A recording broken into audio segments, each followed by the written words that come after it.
Welcome, everybody, to another edition of the Owner's Box. I'm Billy Koch, the founder and managing partner of the Little Red Feather Racing Club. Joining me, as always, the very super cash in her little hoodie today, Michelle Yu. Billy, it is What? raining so hard right now. It's crazy. There's thunder by us. We just went outside. Is that a Keeneland, ripped hoodie? Yeah. That's kind of dope. Oh, you don't want to hear the drama. What is your inside? What is your look? We both have little wrist tattoos. Mine's backwards. Is 17. What's yours? Mine's a pumpkin. Why do you have a pumpkin on your wrist? And on this side, it's a star, but it's being moved. And on the top, I have a ladybug that I matched with my mom. Why is okay? Questions before we have a great show. Tod Wojciechowski is going to join us. Wojo is a very good friend. There's my guy. There's Spence. Wojo is the head guy. I don't even know what his title is, but he's the head guy at OBS. The OBS March sale has begun. The previews were yesterday, today, and tomorrow. I believe. Then have you been watching? I've watched. The sale starts on the 12th. Sale starts on the 12th. I am heading there on Sunday. Michelle is not going. So that's all you need to know for now. And then Wojo is going to come on, tell us about what's new. I have a couple interesting questions that I'm going to surprise you with, Michelle. That I've got some things he can lead us with too. So you know that I don't usually prep, but today I do. Let's go back to your tattoos really quick. Explain why you have a pumpkin. Number one. I like pumpkins. I like the color orange. Okay. Number two, why are you getting the one removed? Oh my gosh. Okay. When I was like 17 or so, I had 2 stars, right? And I hung out with this girl clique. Yeah. And so we had XXX and 714 in the stars. Okay. Like 714, which is the area code for Orange County, because I hung out in Orange County. And we had shirts and hats and bikinis that all said this XXX 714, because we were 3 X's, the 3 of us. What is XXX? Well, that's obviously we came to learn that it was X rated, but we didn't mean to be X rated. We just it was representing us, the 3 of us like this. Right, we're the X. Yeah. You weren't Vin Diesel. No. So after I got older, people out there got that wiser, I started to get them removed. So you have a bunch of tattoos? Do you have? Yeah. Yeah, I have a lot of tattoos. All right, one day we're going to do a tattoo show. No, when I used to bartend, I used to charge for that. If people want to see my tattoos, I charge them $50. Really? Yeah. All right. Well, maybe we'll put that on Twitter and see if anybody wants to pay you $50 to see your tattoo. No, this is the deep dive of right. Ironically enough, we can't use this show now in our Eclipse Award possibilities. Sure we can. It's too bright. Who cares? It got too personal. You know what the brilliance of this show is that it's just you and me being real. This is what this show is all about. We're going to get to Wojo in a minute. Let's talk about 3 things of note. Michelle, we had some big races over the weekend. Why don't you get us going and talk about what we're going to kind of discuss before Wojo joins in 8 minutes? Yes. So obviously over the weekend, like you mentioned, we had some really big races and we had Derby points on the line. But I feel and you can tell me if I'm right or wrong. Yeah. The Derby races were a little underwhelming because there were massive scratches. Yeah, it was a weird weekend. A lot of horses scratched. I don't even want to go into it, to be honest with you. I think we should just focus on the horses that did run instead of the ones that didn't. On the West Coast, there was a huge day, Santa Anita Handicap Day. It was the San Felipe. And this is going to be a shock to you, Michelle. Ready for this? I want you to really prepare yourself. Are you sure you're ready? Nod. Blink if you're okay. Okay. Bob Baffert ran 1-2 in the San Felipe. I mean, shocked. Who would have thought that would ever happen? Shocked. Bob Baffert also, in addition to running 1-2 in the San Felipe, but which, by the way, his horses were separated by a nose and they won by 5. He also won the Grade 1 Kilroe Mile and the Grade 1 Santana Handicap presented by Yamava. What a big day.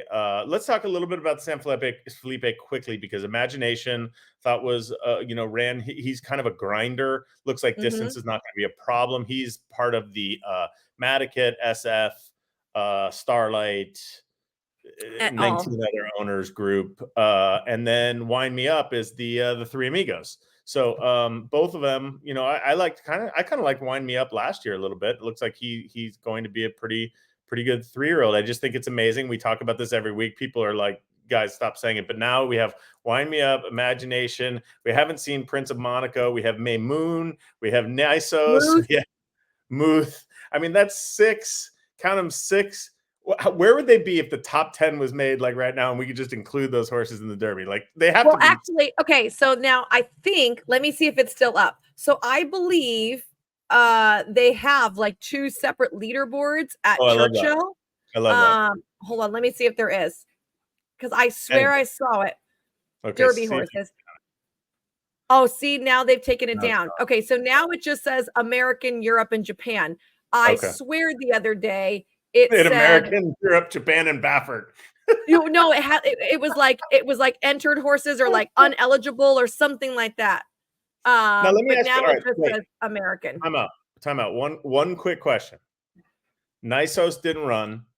Mm-hmm. Smoke, there's fire, or do we see him in the San Diego Derby, or do we see him ship, or is there a problem? I think you might see him in the Arkansas Derby. Would be my guess. Fair enough. Yeah. Just got a note from Wojo. He's on his way home. No problem. We'll keep talking. I'm saying just let us know when you're ready. Tell him. Here's the thing. Okay, so also San Diego Handicap. I really like that. Okay. So you got to tell me what happened to Newgrange. Was it just? Does he not like the mile and a quarter? There was an issue, and I don't want breathing issue. It could have been. That's a distinct possibility. That is. I don't want to go on national. You know, this is national television. But it will come out that he had a legitimate excuse. So no Dubai World Cup for him. No, at this point, I would venture to say it's very unlikely that we would go. And do we need is this going to be a big layoff situation, or is this like a relatively easy fix? I think it's a relatively easy fix. I think you're definitely on the right track. I'd prefer to leave it to the majority partners to come out with an announcement, just because I don't feel right doing that.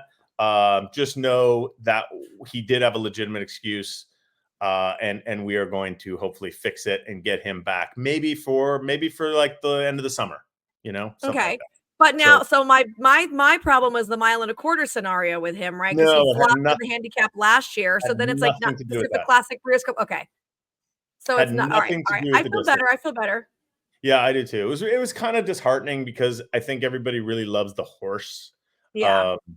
He's one of those horses. He's a fan favorite. You know what he is? He's a horse that's easily recognizable, which means your everyday fan can spot him and feel really connected to him. So like that's the kind of horses we need in racing, right? I agree. And that's what was so disheartening about it is I kind of knew right away that there was an issue. And you know, when you're dealing with this kind of stuff, you also it's not really about necessarily transparency. It's just about right after the race, you're a little down and you want to let the people enjoy their victory. And you don't want to start spouting off excuses and why this and why that. Like that, we didn't even want the attention. You know what I mean? And you have to respect them. Plus, as a minority shareholder, you always, if you're in that situation, you have to defer to the majority people and trainer Phil D'Amato and let them come out with an assessment. So you don't really. I just feel like that's how the best business practices are in those types of situations. But he's going to be fine. It's not a big deal. It just really affected him on that particular day. So I could see that totally. Yeah. Well, I'm sorry. And we turned the page. You made me look a little dumb in my CBS newsletter, but that's okay. It's all right. I'm sorry. I didn't know. I mean, listen, I didn't know it was going to happen. So how would I know if I would love to, you know, it is funny though, Michelle, as long as we're kind of just vibing here. It is rare for me, especially because I've been in this game for so long and I've had ups and downs and we've had everything that could go right and everything that could go wrong. And it's days like that you just, when you drive away from the track and you're driving home and you're just like kind of sitting in your car by yourself and you're just going, shit, how the fuck did that happen? Like, exactly. Like, fuck. you're just like, it's one of those things, and you can't really, you have to stay up, and especially for people who run partnerships like myself, you can't, the people in your partnership group are going to kind of take on your lead. So you have to kind of try to stay positive, even though you're boiling inside with just like frustration and anger, but you have to kind of stay positive and put on a good face. And that can be a challenge sometimes. And to be honest with you, it was for me. I bet. It was a long ride home. And you know what? It's also, you and I, we talked about Baffert early in the show, and you and I are pro Baffert. There's no question if people have listened to our show ever. But at the same time, there's also, when you see days like that, when he wins the San Felipe 1-2, he wins the big cap with Newgate, who is, I think, 850,000. It just also, it kind of gives you want hope. This game is about hope, and it kind of stomps on that. Stomps on the little guys, and especially we're going to talk about OBS with Tod Wojciechowski coming up. But it's like, I'm going to OBS this week. Am I going to buy a 2-turn dirt colt? Right. Yeah. If I run in Southern California, no, I'm going to find a dirt sprinting or a turf sprinting filly. Exactly. That's the best thing you could possibly look for. It's really true. We've talked about it before. Well, I told you my Baffert story last year when I was all excited about my $75,000 Medaglia d'Oro, and Bob's like, "Oh, what'd you buy?" And I was like, "Oh, what'd you buy?" And he's like, "Oh, this one." It was Moose. Yeah, $2 million. Anyway, so that's early. It's a little early today for my soapbox, but I went with it. So it's a lesson. It's a lesson, I think, for everybody in this game, because there's a lot of people who believe me, spend a lot more money than we do, and have more horses than we do, and have better horses and have worse horses, whatever the case may be. When you go into a race, and you just afterwards, you just disappointment, and it's how you get through that. How do you talk to yourself? What is that inner strength that you have to say, okay, you know what, that happened, I'm done, I'm moving on, and we're going to get right back to it tomorrow morning. We got a bunch of workers, then we're excited. I mean, the new book came out for Santa Anita, and we've been so quiet this year, and now we have, like, all our races were there in this book. Right. So it's going to be one of those things like, come on now, let's get there, and of course now it's pouring rain. I want to take you outside to show you the rain. Like, it is so crazy out here. It was nuts. I keep looking because I'm checking my car to make sure it's not ruined by the hail. What else? We talked a little bit about Santa Anita. The other so the other Derby prep races were the Coolmore Fountain of Youth down at Gulfstream, which is won by Dornoch, who I think was the implied winner, but obviously the race on paper did lose a couple of fresher faces. I think would have been really interesting in that race. I like that Jason Worth is involved in Dornoch, player for the Phillies. I think that's always good when you get someone like Jason. We should probably try to get him on our show. You do better with the celebrities, so you have to do that. Okay, I'll try to get a hold of Jason Worth and get him on here. No problem. And then the Gotham Stakes went to Deterministic, which was a really, really good effort, I thought, from that horse. He's one turnover there at Aqueduct, and Joel Rosario went in to ride for St. Elias, and a couple other people in there. Christophe Clement trains, and Christophe has had a pretty long and pretty good career, and I don't think he's had a Derby horse that I can think of. Has he had a Derby horse? I'm sure he has, but I don't know. Now I gotta look. I don't think he has. Yeah, they were going crazy. I thought that was a really good race too, Michelle. It's just very hard to judge those races when they're on the slop like that. It's some horses love it and some horses hate it. In fact, I was with Ricky Gonzalez yesterday, and it was pouring rain, and Ricky was saying, we were talking about riding. But what's he doing if there's no golf? We were playing golf. We played golf in the rain. In the rain? Yeah, pouring rain. And but I asked him about riding in the rain, and he said it's really amazing because first of all, the noise, the clap, you know what I mean? And that didn't really sound like noise, but he said, and then you can kind of instantly tell if your horse likes it or not. And he said it's so great when they like it, because they just go. It's terrible when they hate it. It's awful. So it's ironic that it's pouring rain, and and we were talking about that. Well, so. Kristaps won the Belmont, but I don't think he's had a Derby horse. Who did he win the Belmont with? Tonalist? Oh, Tonalist, yeah. Didn't he win the Belmont? I think so, yeah. I don't know. I used to get him and there's one other horse confused that was very much like Tonalist. Do you ever get horses confused? All the time. All the time. You do? Yeah. You seem like, hey, what, Derby is what, 2 months away? Yeah. Are you going again and doing the seminar, or do you not even know your plans yet? I don't know my plans yet, but you mean the TaylorMade one? Yeah. Yeah, not that I know of. I did it a couple of years because I was out there doing other gigs, and so it like slid in really nicely. It's really hard for me just to go out and then get back for the races here and get a sitter and everything. So will you be at Keeneland at all? Not that I know of, unfortunately. Okay. Now it's not unheard of that I might get tabbed for something last minute because that happens for me a lot, but I don't have any plans. I'm going to be at Keeneland for the first 2 weekends. Oh, that would be fun. Yeah. It's going to be really fun. I'm hoping somehow I can end up at OBS in April. Okay. That's because after the second weekend.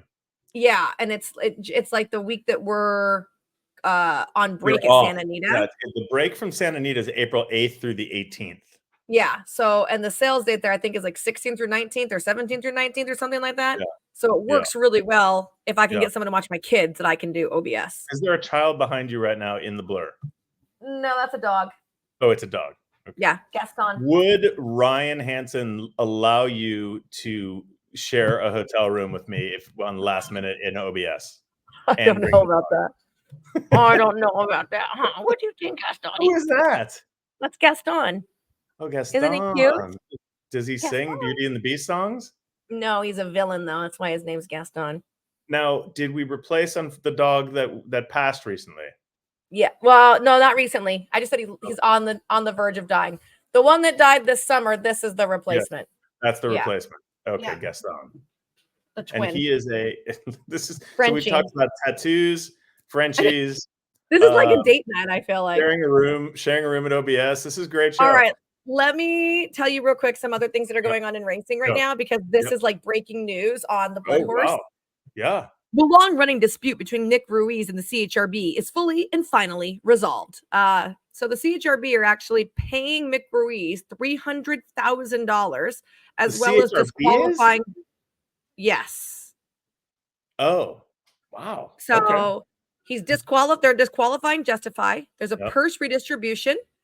So Ruiz, this is all I'm recapping from Dick Downey's article that just got posted on the Blood Horse. Okay.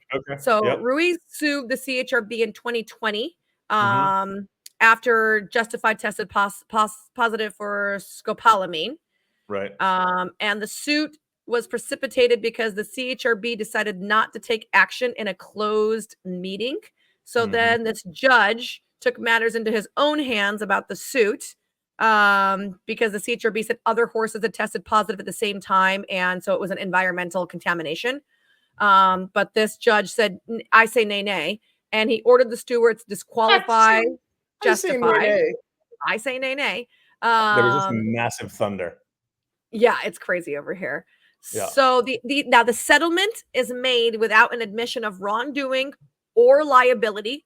And the parties stipulated it resolves all aspects of the case, including but not limited to Ruiz's claims for attorney fees.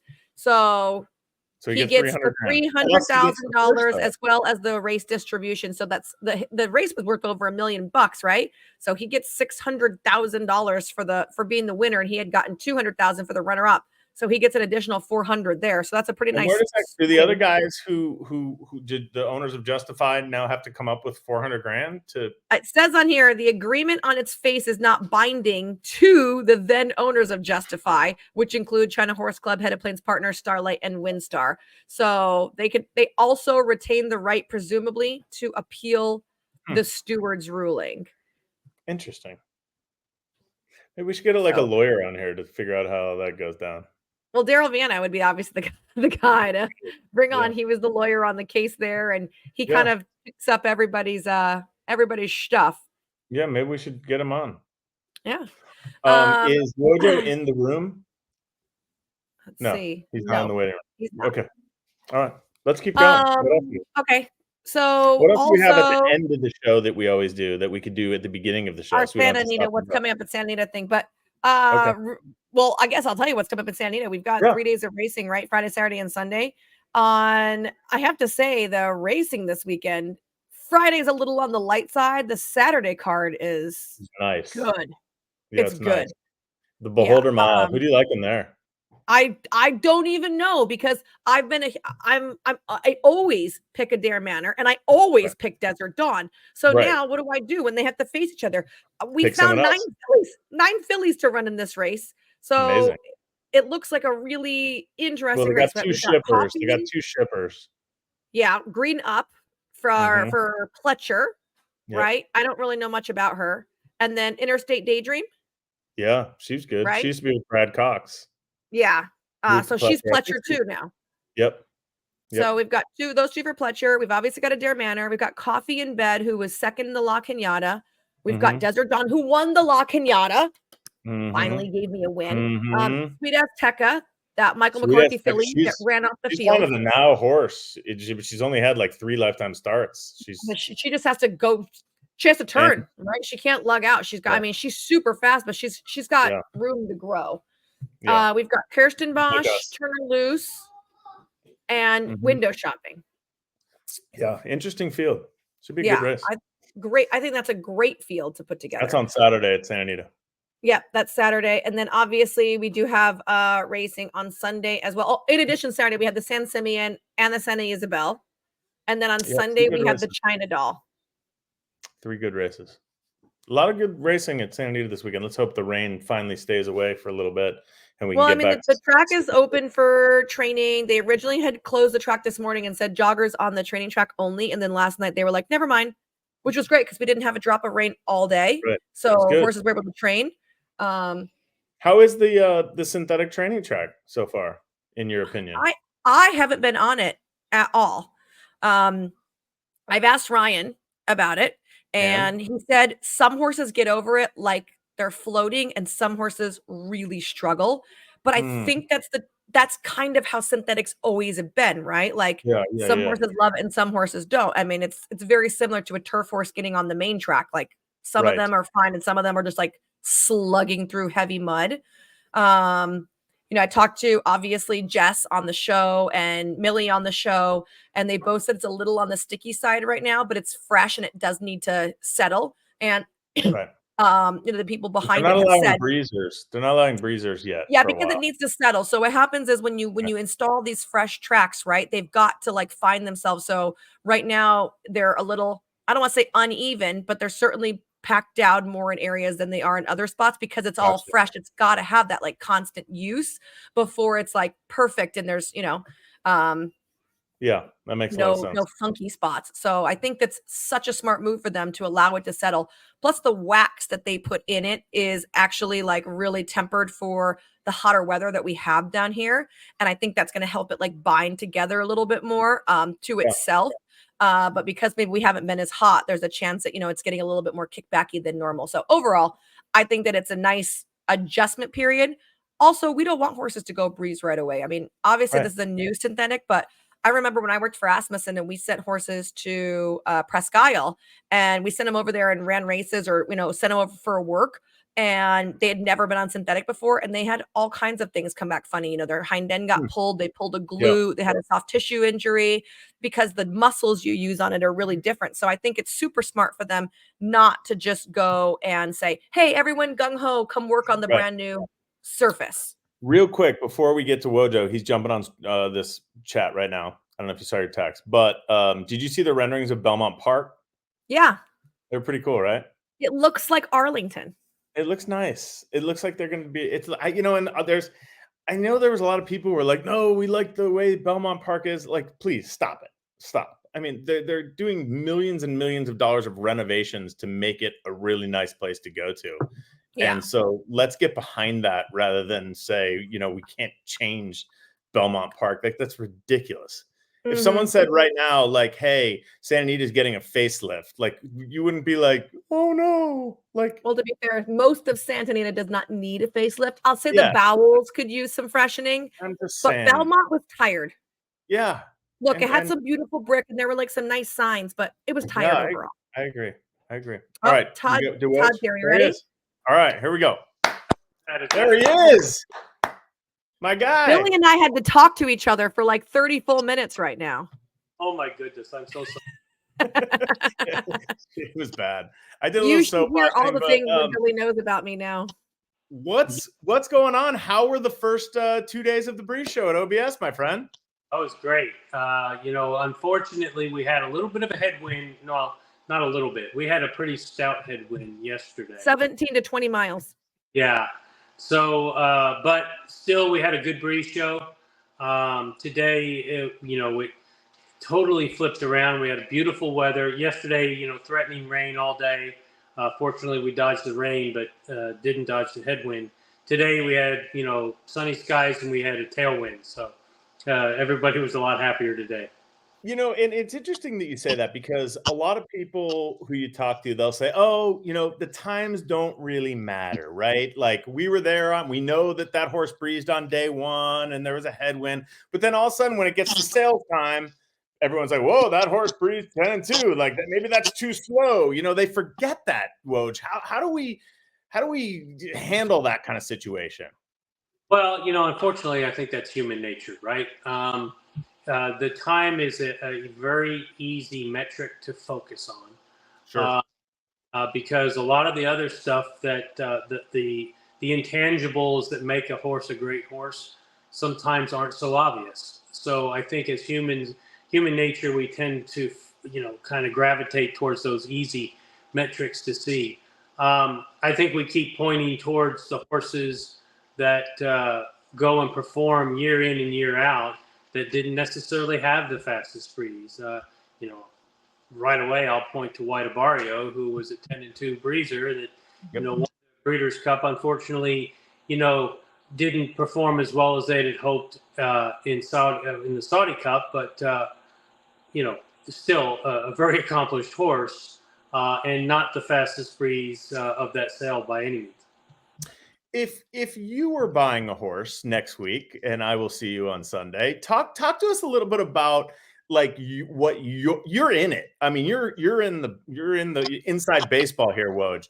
What would be your process for someone out here who's maybe listening to the show, thinking about going to OBS, or even people down the road, they might go to April, whatever it is? What would be your process? Well, I do believe that there is a wealth of data and information available to buyers. You have to go seek some of it out. Certainly time is a component, but I think it needs to be weighed with other factors such as how that horse moves, pedigree, propensity for speed versus distance. I think all of those are, there's a cost-benefit analysis that goes with it, and a weighing of all of those. And that mixture is, that's the secret sauce. And I don't know if I had the secret sauce, I wouldn't be the director of OBS. I'd be buying horses like you guys. Yeah, because Michelle and I have the secret sauce for sure. Hey, let me tell you something. It's hard. I will you in on this secret. I don't think anybody has the secret sauce. Yeah, I don't think so either. I think a lot of it's luck by it. Anyway, you've made some changes. I just went on yesterday because we started and I saw the new website, which is fantastic. You put a lot of time into that. Tell us a little bit about some of the benefits of the new OBS website. Well, it allows you to look at a lot more information in a lot of different ways, some kind of advanced sortability and filtering, a little more horse detail located in one area. Right. I just think it's kind of a more up-to-date look and feel. I like it. I thought it was a good look. It takes a second to get used to, but it is different. Here we go. Oh, look at you. Oh, thank you. Yes. Yeah, Michelle is getting really good at this StreamYard stuff. So basically, you choose a horse. Here's hip number 1, and if you look over on the right, you see an image. Stay there, Michelle, and you could go right to the video. The undertack video is right there. Boom, and you watch that. Look at that. Yep. So that's if Cock Campbell was still around, he'd buy this, Philly. By the way, if I'm gonna make a complaint, it's that it just says like what direction the wind, but it doesn't say if it's headwind or tailwind because I don't know directions. Fair enough. So Fair enough. A wind out of the that's a good point, Michelle, and I will definitely that says like wind from the southwest, but I don't know what that means. Oh, there you go. Southwest is a headwind. And I do like, and out of the west is a headwind. I think you and I have spoken about this before. You have a great walking video on here a lot. Most of them, I don't know if all of them have it, but you have a great walking video because I think one of the things is not all owners can get to the really sale. Doesn't have a very good walk though. Hey, Michelle, we're not critiquing. Not my favorite walk. Okay. Sorry. Go back up. But okay, can I say I like this? So then you can like do this, and the next one comes up on the same page right here. Oh, how did you do that? So you go right here. So you can do like, and it'll give you your next like 4 all right here on the same page with your, and it's obviously changing this too. So I love this layout. And then isn't also that great? Yeah, that is nice. And then you can you also can make this to a short list. I think on the upper right. I think I did that. So if you go to the filter, you can actually filter add to short list right there, and then you can go use short list. Look at you. I've been all over this website today. I really like this. I really like it, Wood. What are there anything else? No, go back. Ahead. There you go. If you go over there to the right as well by the filters, there's another drop down, the box beside it, that you can change your filters. But if you scroll down a little further, you can also select the columns you see in that sortable index. So if there's some data to try to shrink it down to that's great. The data that's not very of interest to you, you can uncheck it and that it falls out of that column. Super. That's really nice. That's and really then of course nice. the traditional short list star right here, right? And then all of that, if you click the download button, which is there to the right of the filter button, you can download that into a CSV or a PDF or your short list or however you may have it filtered. And that also has all the breeze times, the day they breeze, all of that. It'll download it into a CSV for you. Very nice job, Wojo. A lot of information on here, easily sortable. I think you guys did a really good job here. Is there anything else new to OBS in 2024 that we need to know about? New in 2024? Well, yeah. Well, we've added, not really racing related, but we added a poker room. Be able to poker in between bidding on horses. Is it like real poker room? Yeah, is that real poker or is it video poker? No, it's real poker. No, I think we have 30 some odd tables. Ryan's going to be so excited. I have to tell him right now. Amazing. So you can just go and join a game? Yeah. You can go online. You can get in a waiting room, waiting list for specific games. Full disclosure, I'm not a poker player, but they have a variety of different types of poker games that you can join at different tables. And they have some what we call bank card games where you can play Pai Gow, 3-card poker, or even war. I think we call it 1-card poker, but it's like war. It's like a casino. So you have a casino. Well, we don't have table games and we don't have slot machines or anything like that. All right. Is there a rate? But actually in the building right alongside the racetrack. So as you're watching the Undertack show, in between sets, you can jump down, play a few hands of poker, and go right back. That's amazing.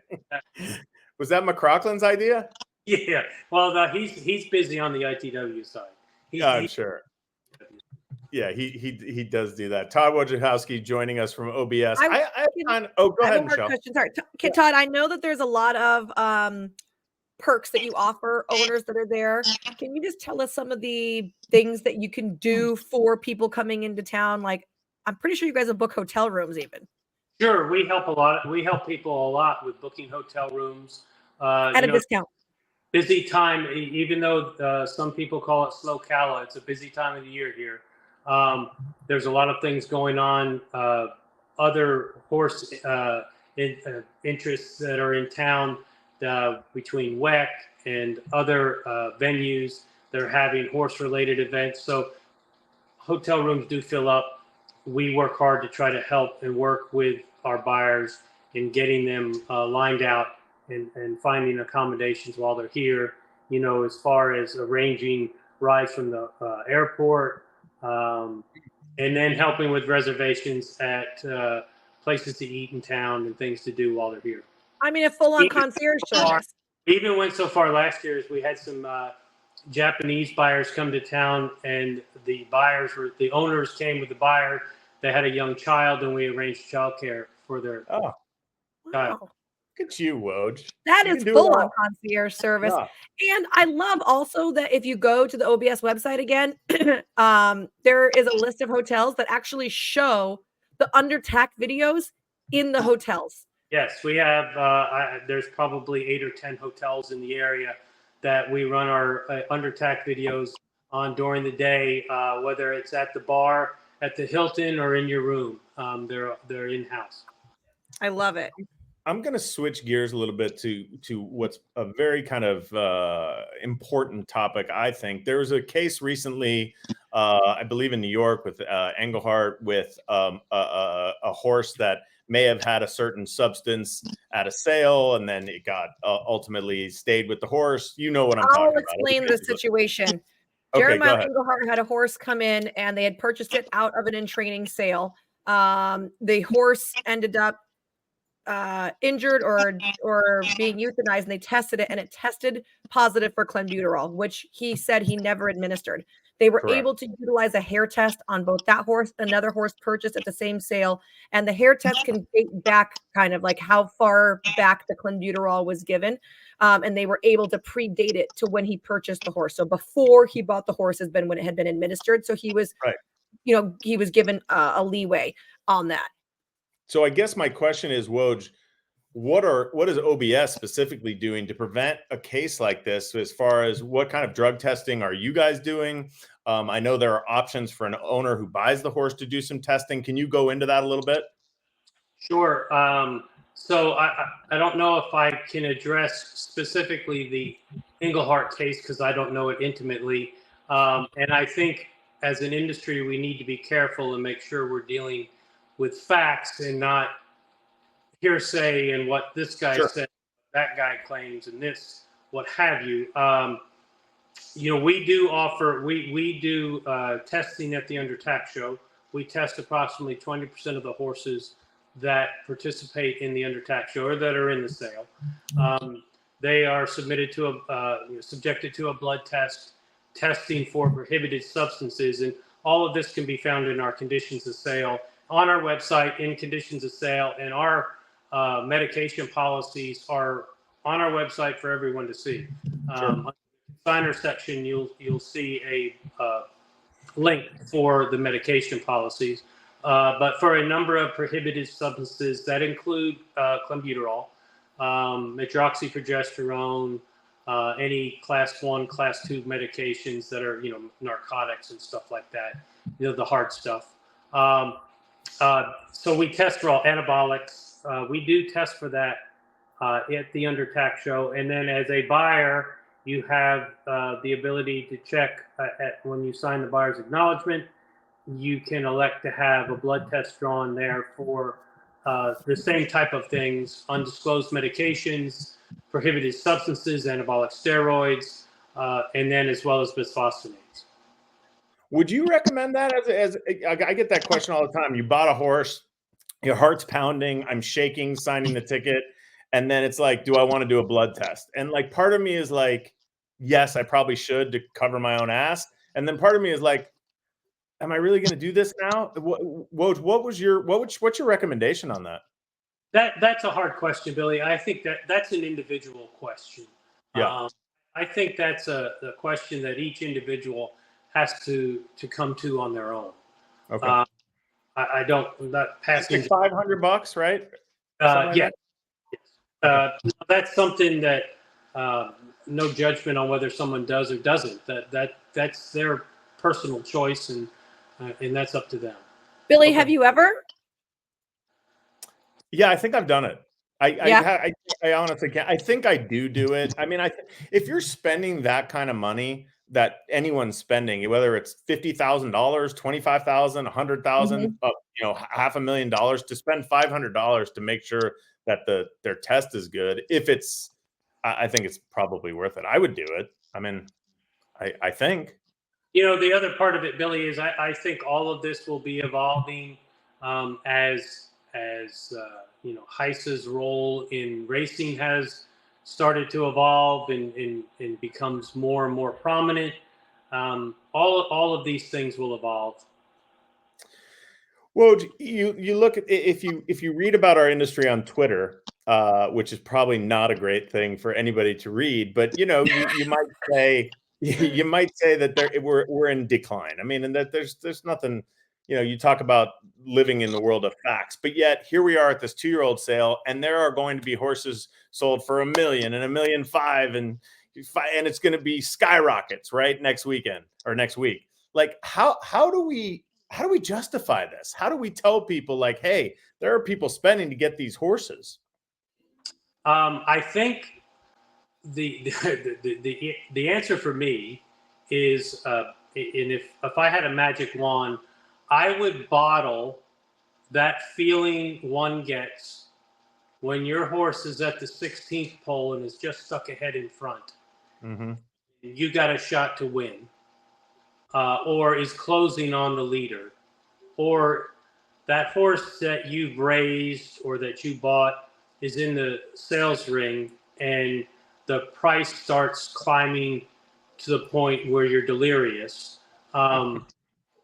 Those feelings are what we're all after.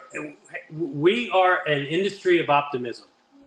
I've always said, because there's a lot of glass half empty moments in this game, but we're all looking for the next glass half full moment. So I think if there's a way, and there's a lot of people with a lot more marketing and technical skills than me.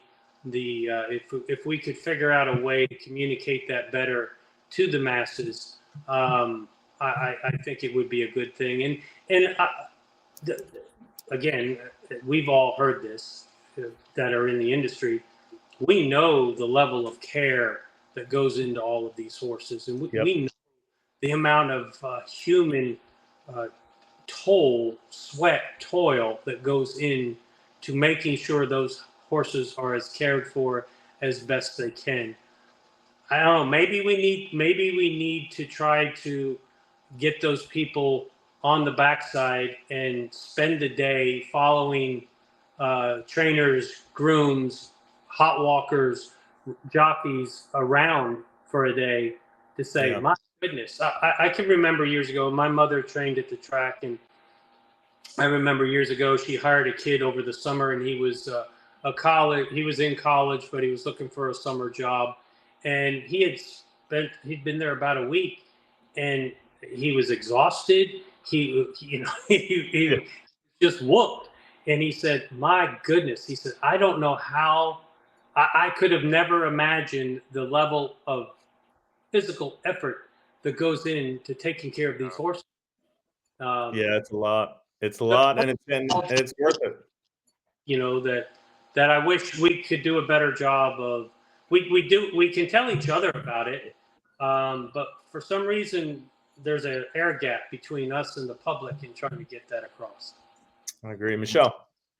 Tod, I want to just talk about the sale in general, because I feel like everyone is like gearing up for the March sale, and we all get so excited, right? We're all like, oh my gosh, it's like, you can't wait to watch the under tack videos and everything. Comparatively, between this sale, the April sale, and the June sale, what do we see like a difference in buyers for each of these sales? I would say in years past, and when I say years past, in the old style of the sales, yes. Years ago, March was a select sale. April was the open sale. nowadays, March, April, and June are all open sales. And truthfully, they're set up, and this is what we tell people when we go look at their stock at their farm. If you have a horse that you thought the sale, if the sale was tomorrow, I'd be happy. My horse is ready. He's ready to go. That's a March horse. Mm-hmm. If you have a horse that you say, he's a couple weeks away from being really ready to show himself at his best, that's an April horse. And if you have one that's a May foal and needs some time and he's a little immature, but the light bulb just hasn't gone off yet, and you're starting to see it coming, well, that's a June horse. And I think the results of the horses that have come out of March, April, and June have demonstrated that. I mean, you see quality graded horses coming out of March, April, all 3 sales. And they're really, I think the sellers have gotten accustomed to that, and they've done a really good job of putting their horses in sales for what they're ready for. That makes a lot of sense. I thought it was interesting, Michelle. Let me jump in there because Woj, you said something that I don't think people know is that leading up to this sales season, your team goes to these consigners' farms and goes and kind of inspects and looks at all the horses. Tell us a little bit about that process. Well, yeah, we do. We go around not only at the farms here looking at the horses that are being entered for our 2-year-old sales. We're going to sales. We're going to weanling sales. We're going to yearling sales all over the country. We lay eyes on as many horses as we can. We keep notes on all of those horses. We keep a database because it is you look at a horse one time and that's a really small snapshot in time of that horse. And if you have a few snapshots through its life, you can see, hey, this horse has really changed a lot. Last couple of times we've looked at him. So it's very helpful for us to get our eyes on as many horses as we can and try to have a level of communication and open dialogue with the sellers to say, hey, this is what we think. This is where we think these horses fit. What do you think? One of the things, I used to sell horses before I started working for OBS, and I tell this story a lot. I'd have a barn full of horses, and when I first started with OBS, I started on their inspection team, and I'd be at my barn and I'd say, that's a good horse right there, man, that's a good horse. And then I got to go with the inspection team and look at horses all over the county, and then all of a sudden I realized that might be a good horse in my barn, but that ain't the best horse out there. Yeah. Eye-opening experience for me to say, hey, you know what, just because I have an opinion where this horse, where I think how good he is or where he fits, I might be smart to listen to the guys that are looking at horses all over the county. That's a great point. I also feel like it's incredible looking at OBS because I think naysayers are like, oh, well, horses are never going to run this fast again, right? As they do in the other tack show. But when you look at the horses that get sold and then you look at what they do, it doesn't matter because it's not like every horse that sells through here is a 5-furlong turf sprinter, right? They're winning classic races. Look at White Abario. They're winning races later in the year. They're winning dirt, turf, long, short. I mean, they're winning at everything. So it doesn't like the naysayers have to just move on, right? Like this is a sale that you can buy any type of horse from. That was Michelle trying to get a job with OBS to just promote it because that's exactly because last week we talked about the Saudi horses and I think there were 3 or 4 that were OBS grads and they're running on an international level. And it's pretty incredible. That wasn't unique to this year. Yeah. They do it year in and year out. They do it all over the world. The one thing that I would say, I try to point out some obvious things sometimes that kind of get lost when we start talking about that. 2 things that I would point out. One, we talk about they'll never run that fast again in their life. And you're right. If you go to the races, you're not going to see a horse that's running in a race, running an 8th and 9 4/5 or 10 flat or something like that. I would also say to you, in the way the under tack show is structured, those horses, and we'll just choose an 1/8 of a mile as an example, those horses are getting a running start at the pole. They don't ever start again at a pole. You start in a race, the fastest quarter is going to be the first quarter, and that's from a standstill. So, that has to be taken into account when you're talking about the speed at the under tack shows. These horses are getting a running start at the pole. I mean, so that's quite going to change what the clock looks like a lot.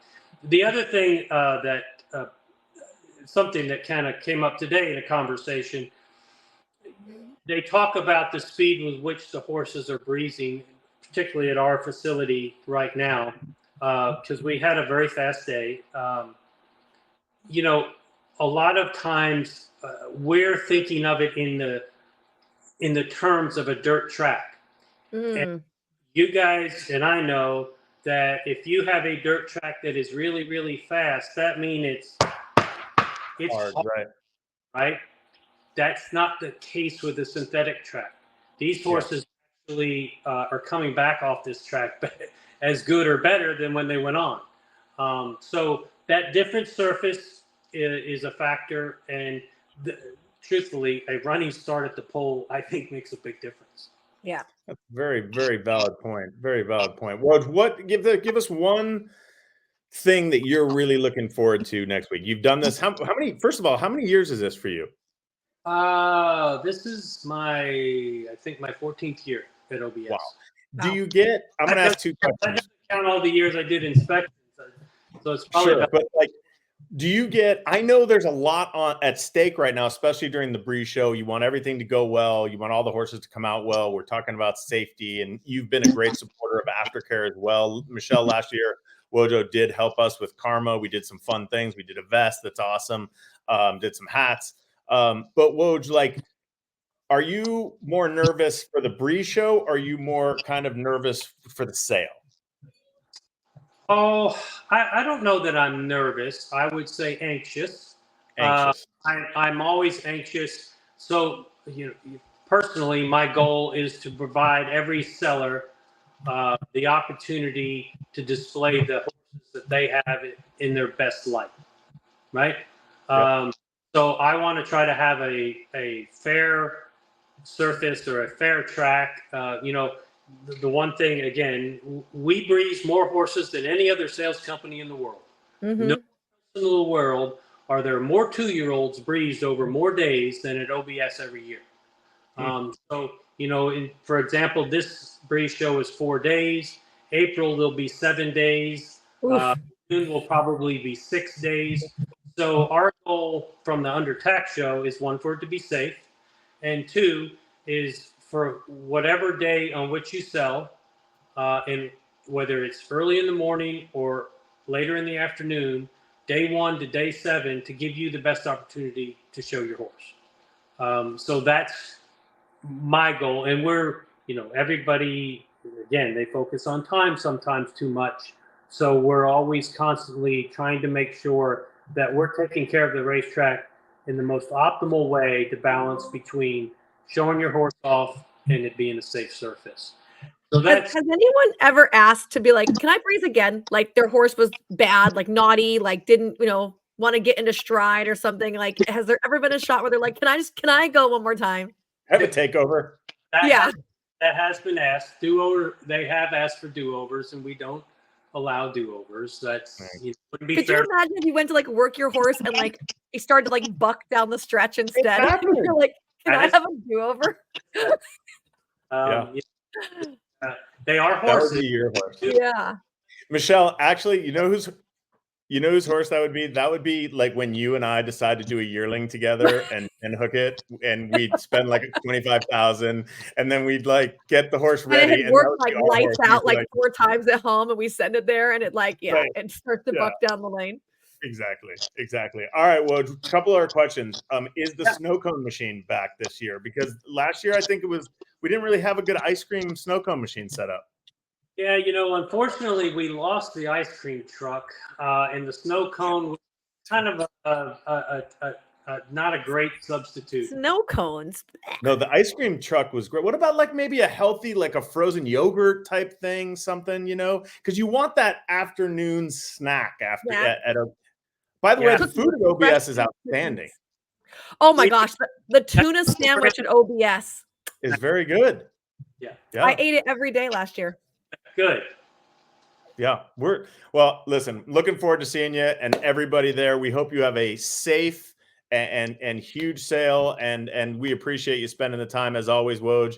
And we're big fans of OBS, and we hope you have a wonderful sale. And we'll do, maybe we'll do a little something before April too, so we can kind of recap March and then do April. That'd be great. I always enjoy visiting with you guys.